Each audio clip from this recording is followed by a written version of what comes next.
पिता, पुत्र और पवित्र आत्मा के नाम में आप सबको आशीषें आज सब्बत के दिन मिलती रहें।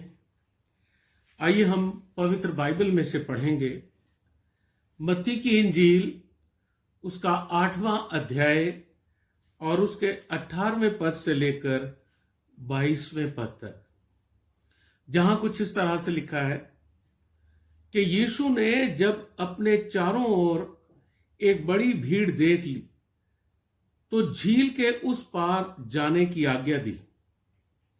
तब एक शास्त्री ने पास आकर उससे कहा, हे गुरु, जहां कहीं तू जाएगा मैं तेरे पीछे हो लूंगा। यीशु ने उससे कहा, लोमड़ियों के भट्ट और आकाश के पक्षियों के बसेरे होते हैं, परंतु मनुष्य के पुत्र के लिए सिर धरने की भी जगह नहीं। एक और चेले ने उससे कहा, हे प्रभु, मुझे पहले जाने दे कि अपने पिता को गाड़ दूं। यीशु ने उससे कहा, तू मेरे पीछे हो ले और मुर्दों को अपने मुर्दे गाड़ने दो। प्रभु की आशीष हो उसकी इस इंजील के पढ़े जाने पर। आमीन। यीशु मसीह में मेरे प्यारे भाइयों और बहनों, आज सब्बत के दिन हम ये जानेंगे कि प्रभु यीशु मसीह के चेले होने का मोल क्या है। प्रभु यीशु मसीह के विश्वासी होने का मोल हमारे जीवन में क्या है। हमने प्रभु यीशु मसीह में विश्वास ये पाया है कि जो कुछ प्रभु यीशु मसीह के नाम में पिता परमेश्वर से हम प्रार्थना में मांगेंगे वो हमारे लिए पूरा जरूर करेगा। ये क्यों कहा है? इसलिए कि यीशु पर विश्वास करना, उसका चेला होना, उसका विश्वासी होना माने रखता है जिंदगी में कि प्रभु को हमारी चिंता है और परमेश्वर यीशु मसीह जो सर्वश्रेष्ठ नाम दिया गया है उसके जब हम चेले हैं, उसके विश्वासी हैं, तो उसके नाम से मांगी गई प्रार्थनाओं का फल अवश्य हमें मिलता है। पर बहुतेरे हैं जो कहते हैं जी हमने प्रार्थना की लेकिन हमें कुछ मिलता नहीं है या मिलने में देरी होती। तो सवाल यह है कि क्या हमारा विश्वास सच में मसीह के चेले होने पर पूरा उतरता है या नहीं? तो क्या होता है, जरूरी यह है कि वो इंसान, वो विश्वासी जो अपने जीवन की प्राथमिकताओं में सबसे पहला स्थान प्रभु यीशु मसीह को देता है, यानी उसे मसीह से बढ़कर कोई भी दुनिया की ताकत, रिश्ता, प्यार, खुशियां, आराम अच्छी नहीं, सिर्फ मसीह उसके लिए सर्वोपरि है। तो अपने जीवन में हम मसीह की इच्छाओं पर क्या ध्यान देते हैं? सवाल यह है कि हमारी प्राथमिकता में क्या यीशु पहला स्थान रखते हैं? क्या हम अपने व्यक्तिगत चैन, आराम और शांति से ऊपर मसीह को समझते हैं, या फिर क्या हम अपने परिवार से ऊपर प्रभु यीशु मसीह को समझते हैं? प्रभु यीशु मसीह ने स्पष्ट कर दिया है कि अन्य सभी विचारों और लालसाओं और रिश्तों से बढ़कर यीशु को स्थान देना बहुत ही महत्वपूर्ण है। पहली बात तो यह है कि क्या हम व्यक्तिगत आराम को ज्यादा चाहते हैं मसीह से बढ़कर?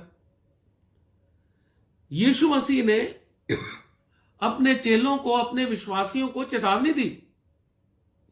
लूका की इंजील उसके 21वें अध्याय के 12वें पद में कि मेरे नाम के कारण तुम्हें पकड़ेंगे और सताएंगे और पंचायतों में सौंपेंगे और बंदी गृह में डालेंगे और राजाओं और हाकिमों के सामने ले जाएंगे। यानी दुनिया में हमारे जीवन में अगर कोई दुख, कोई परेशानी, कोई सताव, कोई बीमारी या कोई संकट आ जाए तो उससे विश्वासी को घबराना नहीं, क्योंकि जिसके पास मसीह है उसे जिंदगी की कोई घटी नहीं रहती। उसकी मदद के लिए वो तैयार है। परमेश्वर उसकी आप चिंता करता है। तो कहने का मतलब है कि हमें अपने व्यक्तिगत आराम की परवाह करने की जरूरत नहीं। हमें तो मसीह की आज्ञाओं को मानना है और उसकी इच्छाओं को अपने जीवन में पूरा करना है।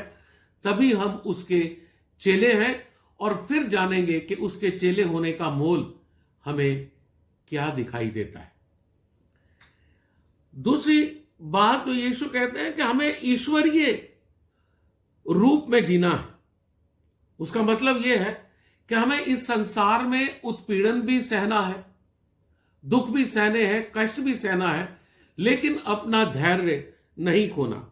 दूसरा तिमोथेयुस उसके 3 अध्याय की 12वीं आयत में लिखा है कि जितने मसीह यीशु में भक्ति के साथ जीवन बिताना चाहते हैं वे सब सताए जाएंगे। यानी किसी भी तरह का सताव हो, चाहे वो महामारी का हो, चाहे दूसरे धर्मों का सताव हो, या फिर बीमारियों, दुखों, परेशानियों या पारिवारिक तनाव का सताव हो, उसे हमें सहते हुए भी ईश्वर के रूप में जीना। देखें, हम मसीह के संग क्रूस पर चढ़ाए गए हैं। पौलुस कहते हैं गलातियों उसके 2 अध्याय के 20वें पद में, मसीह के साथ क्रूस पर चढ़ाया गया हूं। अब मैं जीवित ना रहा, पर मसीह मुझ में जीवित है, और मैं शरीर में अब जो जीवित हूं तो केवल उस विश्वास से जीवित हूं जो परमेश्वर के पुत्र पर है, जिसने मुझसे प्रेम किया और मेरे लिए अपने आप को दे दिया। तो जिस मसीह ने हमें क्रूस पर अपना जीवन देकर बचाया है और हमने उसे अपना मुक्तिदाता माना है, हमें यह मानना होगा कि हम मसीह के संग क्रूस पर चढ़ाए गए हैं और वो जी उठा मसीह उसी में विश्वास में जीवित है, तो उसकी इच्छाएं पूरी करना। अगली बात यह है, परिवार की चिंता हमें सताती। 2 विचार मनुष्य के जीवन में आते हैं। पहला यह है कि परिवार जीवन में पहला स्थान देता है। दूसरा ये कि पहले परिवार को देख लें, परमेश्वर की सेवा जो है वो बाद में कर ली जाएगी, या परमेश्वर की सेवा इंतजार कर सकती है। देखें, यीशु मसीह ने भी अपने परिवार को उच्च स्थान दिया, पर उन्होंने अपने कर्तव्य को पूरा करने के लिए उससे भी बढ़कर स्थान दिया है। आइए पढ़कर देख लेते हैं। मत्ती की इंजील 12वां अध्याय और उसके 47वें पद से लिखा है कि किसी ने उससे कहा, देख तेरी माता और तेरे भाई बाहर खड़े हैं और तुझसे बात करना चाहते हैं। यह सुनकर उसने कहने वाले को उत्तर दिया, कौन है मेरी माता और कौन है मेरे भाई? और अपने चेलों की ओर अपना हाथ बढ़ाकर कहा, देखो मेरी माता और मेरे भाई ये हैं। क्योंकि जो कोई मेरे स्वर्गीय पिता की इच्छा पर चले वही मेरा भाई और मेरी बहन और मेरी माता है। तात्पर्य मसीह का यह है कि वो जो विश्वासी है, जो मसीह के संग है, जो मसीह को पहला स्थान देता है अपने जीवन में, या अपने जीवन की जो प्राथमिकताएं हैं उसमें, उस सूची में सबसे पहले मसीह का स्थान है, तो वही उसी का है। यीशु मसीह के चेलों का उदाहरण हमारे सामने यह है कि जब यीशु ने कहा उन्हें कि आओ मैं तुम्हें मनुष्यों को पकड़ने वाला बनाऊंगा, तो लिखा है कि वे अपनी नाव, अपने पिता, अपने परिवार को छोड़कर उसके पीछे हो लिए। दूसरा जो वचन हमने आज मत्ती की इंजील से पढ़ा, उसमें यह कहा गया है कि एक कहता है कि मैं जहां तू जाएगा मैं वहां जाऊंगा। दूसरा कहता है कि मैं अपने पिता को गाड़ लूं फिर मैं तेरे पीछे आऊंगा। तो यीशु ने कहा कि मुर्दों को अपने मुर्दे गाड़ने दो, तू मेरे पीछे आ जा। अब हम ये समझते हैं कि जो यीशु मसीह के पीछे हो लेता है, जो यीशु का चेला बन जाता है, यीशु में विश्वासी हो जाता है, उसे परिवार पर, अपने जीवन के आराम पर, दुनिया की हर चीज से पहले मसीह को स्थान देना होगा। फिर वो जो ऐसा करता है, विश्वासी बनता है, वो जाने कि उसके जीवन का मोल, यीशु के चेले होने का मोल उसे दिखाई देगा, जो फलदायी होगा कि जो भी वो यीशु मसीह के नाम से पिता परमेश्वर से प्रार्थना में मांगेगा, पिता उसे दे देगा। हालात आजकल कुछ ऐसे ही हैं कि हम सबको प्रार्थना करना है। महामारी का समय है, हर तरफ मृत्यु है, दुख है, बीमारी है, कष्ट है। तो ऐसे में प्रार्थना करने वाले अगर सच्चे हैं, यीशु में विश्वास रखते हुए उसे प्रथम स्थान देते हैं, तो जाने कि वो जब अपने पिता परमेश्वर से प्रार्थना करेंगे तो मसीह यीशु के नाम से मांगी गई प्रार्थनाओं का फल उन्हें अवश्य मिलेगा।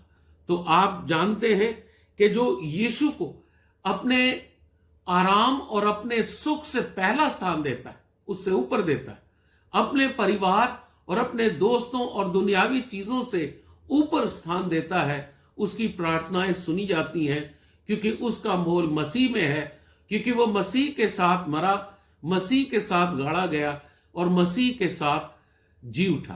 तो जो मसीह में जी उठे हैं उनका विश्वास जीवित होता है, और जीवित विश्वास ये कहता है कि जो कुछ मांगोगे तुम्हें मिल जाएगा। तो मेरे प्रिय भाइयों और बहनों, अपने जीवन के मोल को जाने और ये भी जाने कि यदि हमारा विश्वास मसीह में है तो दुनिया की हर चीज से ऊपर मसीह का स्थान या हमारे जीवन में प्राथमिकता मसीह होना चाहिए। तो तब प्रभु हमारे संग है, हमें कोई घटी ना होगी, हमारी प्रार्थनाओं का फल हमें मिलता रहेगा। प्रभु आपको आशीष दे। आइए दुआ मांगे। हे प्रभु हमारे स्वामी, आज के वचन के लिए, आज की आराधना के लिए हम तेरे बहुत धन्यवादी हैं और प्रार्थना करते हैं कि अपने वचन के अनुसार हमें जीवन जीना सिखा, कि हम तेरी मर्जी के अनुसार चलते हुए यीशु को अपने जीवन में प्रथम स्थान देते हुए दुनिया की किसी भी शय का, चीज का, परिवार का परवाह ना करते हुए सिर्फ मसीह को सर्वोपरि माने और उसी की इच्छाओं का पालन करें, तो खुदावंद हम तेरे बनेंगे। इसलिए जब आज हम बड़े विश्वास के साथ यीशु के नाम में तुझसे प्रार्थना करते हैं कि सभी बीमार चंगे हो जाएं, महामारी से सब छुड़ाए जाएं, सबकी इच्छाएं पूरी की जाएं, सबके दुख और कष्ट जाते रहें, संडे की आराधना का फल सबको मिले और सब एक दूसरे से प्यार करते हुए जीवन व्यतीत करें, तो आए खुदावंद हमें नहीं बल्कि यीशु मसीह को हमारी जिंदगी के कामों और विश्वास से महिमा मिलती रहे। हर एक का भला चाहते हैं, हर एक पर तेरे प्यार की आशीष चाहते हैं, सबके मन की मुरादों को पूरा करें। मांगते हैं प्रभु यीशु मसीह के प्यारे नाम से, आमीन। आए हमारे बाप, तू जो आसमान पर है, तेरा नाम पाक माना जाए, तेरी बादशाहत आए, तेरी मर्जी जैसे आसमान में पूरी होती जमीन पर भी हो। हमारे रोज की रोटी आज में बख्श दे, जैसे हम अपने कसूरवारों को माफ करते हैं, तू भी हमारे कसूर माफ कर। हमें आजमाइश में न पड़ने दे, बल्कि बुराई से बचा, क्योंकि बादशाहत, कुदरत और जलाल हमेशा तेरा है, आमीन। खुदा बाप, खुदा बेटे और खुदा पाकरू के नाम से आप सबको सुख, खुशियां, शांति, विश्वास मिलता रहे, आमीन।